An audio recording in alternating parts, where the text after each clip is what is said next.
মধ্যপ্রাচ্যে কোনো ইসলাম নাই, ইসলামের কোনো চেতনা নাই, মুসলিম ভ্রাতৃত্ব, মুসলিম ঐক্য নাই। এগুলার সব যার যার জাতিরাষ্ট্র, যার যার সিংহাসন, যার যার আমিরাত, বাদশাহী, এগুলা হলো মুখ্য। কারণ ইরানকে মারতে হবে, মেরে দিবে। পাকিস্তানকে মারতে হবে, মেরে দিবে, কথা শেষ। ইয়েমেনকে ডুবাই দিতে হবে, ডুবাই দিবে। ফিলিস্তিনকে একেবারে গণকবর করে দিবে, সমস্যা নাই।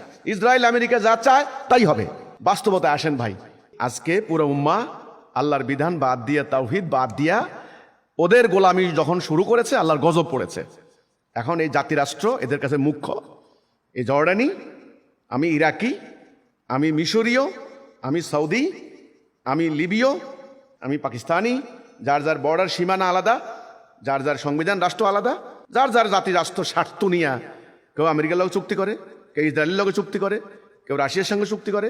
এই এখানে ওই মুসলিম ভ্রাতৃত্ব, ইমানি চেতনা, ইসলামী ঐক্য, মুসলিম উম্মাহ, এ কথাগুলো ভুয়া, এগুলো নাই কোথাও।